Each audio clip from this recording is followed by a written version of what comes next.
It's Sheri Winston here at the Center for the Intimate Arts with the Juicy Bits blog. Today's blog is a follow-up to one I did recently about coconut oil. Now, coconut oil is my favorite natural sex lube. Always want to mention, can't be used with latex, not compatible with latex, but if you don't need to use latex, I think it is the best sex lube going.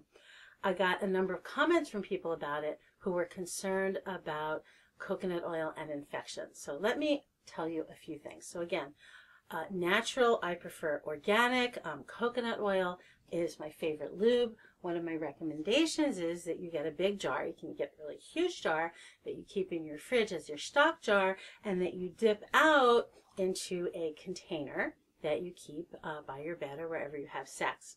Now, the concerns that people had were that if they kept dipping into the container and then touching genitals and dipping in, that they were going to wind up a source of infection in the coconut oil.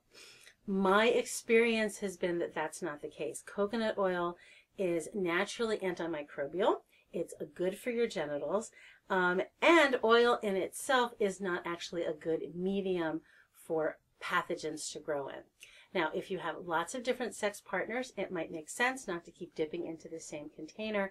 But I find that if you use a container, when you use the coconut oil up, it's a great idea to certainly wash it, run it through the dishwasher, and then fill it up again.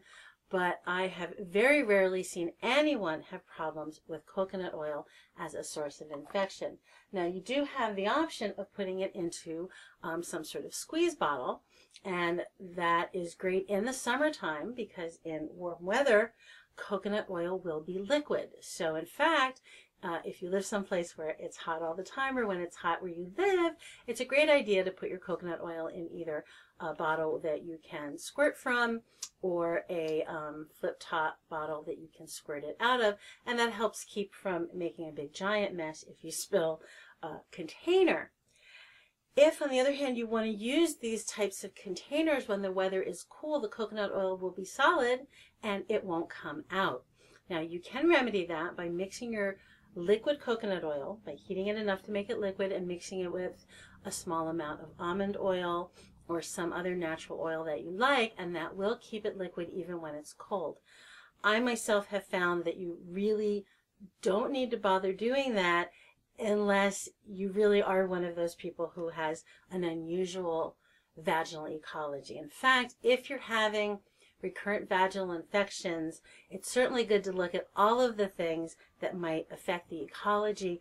Generally speaking, I would put coconut oil very far down that list. It would be really extremely unusual to have that be a source of infection. Certainly, anything that you're taking like antibiotics will have an effect. Products that you might use for supposed feminine hygiene, all of the douches and sprays and washes and all of that crap can destroy your natural good bacteria and make you prone to infections. So for women, if you're having recurrent infections, you might certainly want to look to all of those things. In fact, you could read the article on my website about vaginal ecology. That might give you some more information. But it's unlikely that if you're dipping into a container of coconut oil, that's really the source of your problems. But if that's your experience, then definitely go for the squirt bottles. For most women, a container like this that you dip in and out of, that you're only sharing your germs and one partner's germs, is probably not going to be a problem. However, you've got to do what works for you, so you figure it out for you.